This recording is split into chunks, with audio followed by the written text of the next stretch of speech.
জীবন মানেই ফুলশয্যার বিছানা নয়, জীবন মানেই কঠিন সংগ্রামের মাঝে লড়াই করে বেঁচে থাকা আরেক নাম। আমি আজকে আপনাদেরকে দেখাবো জীবন যুদ্ধে আপসহীন এক লড়াকু সৈনিক, যিনি তার দৃষ্টি প্রতিবন্ধী থাকা সত্ত্বেও কারো সাহায্য সহযোগিতা ছাড়াই নিজের কাজগুলো নিজে করে যাচ্ছে প্রতিনিয়ত। আমি এনে আয়া পড়ছি এখন রোদের মাঝে, তোমার কষ্ট দেখে থাকা বললাম না, এ আয়া পড়ছি এখন কেমনি কি তেলে চাচা। এই যে ভাই খাও, তোমার মহব্বত করবো কেরা ভাই, আমি তোমার ভাই দেখে তো আইছি। হাই আই রে, এই যে তোমার আমি কইছি এই খেতে ধান দি তুমি কানা মারো, যদি কাটারো কাতে মাসের আগে মরার আগে বিয়ে করমু। এক ভাইয়ের টানে আরেক ভাই ছুটে এসেছে ভাইকে ভালোবেসে পানি খাওয়াতে। এটাই গ্রামের ভালোবাসার বহিঃপ্রকাশ। ওই যে পানির বোতল। যাই হোক, এখানে অনেক আনন্দ হলো। আর সবচেয়ে বড় কথা, সে একজন দৃষ্টি প্রতিবন্ধী, আর দৃষ্টি প্রতিবন্ধী হওয়া সত্ত্বেও সে এই যে ধান কাটতেছে, সেই ধান কাটা খুবই সুন্দর ধান কাটা, এবং এক মাপের এক গুছে সে ধান কাটতেছে অনেক সুন্দর করে।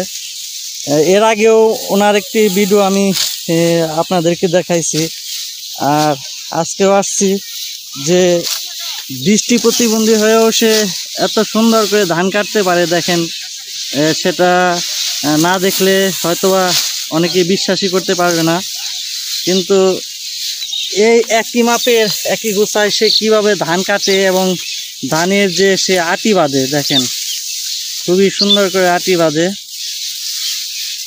এই প্রচুর গরমে এবং এই যে যে শরীর দগ্ধ করে দেয় এই তাপে, সেই তাপ দাহ সূর্যের তাপে সাথে সে ধান কেটে যাচ্ছে খুবই চমৎকারভাবে।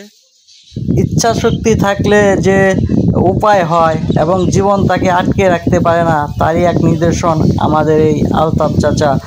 যাই হোক, আমরা অনেকেই জীবন নিয়ে নানা ধরনের প্রশ্নবিদ্ধ হই, জীবন নিয়ে অনেক ধরনের সমস্যার সম্মুখীন হই, কিন্তু এই দৃষ্টি প্রতিবন্ধীহীন একটি ব্যক্তি যে জীবনের সাথে কখনো আপোষ করেনি, তার নিজস্ব গতিতে নিজস্ব ধারায় এবং প্রচুর ইচ্ছাশক্তির প্রবল জুড়ে সে এই কাজগুলো করে থাকে, এবং সে জীবনের সাথে পাল্লা দিয়ে, সময়ের সাথে পাল্লা দিয়ে তার জীবনকে অতিবাহিত করে যাচ্ছে।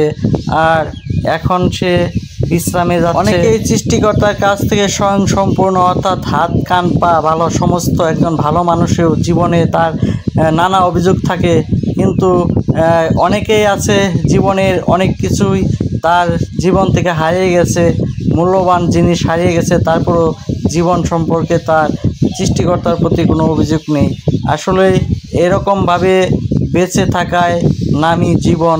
জীবন মানে ফুলশয্যা নয়, জীবন মানে কঠিন সংগ্রামের সাথে বেঁচে থেকে জীবনকে উপভোগ করা।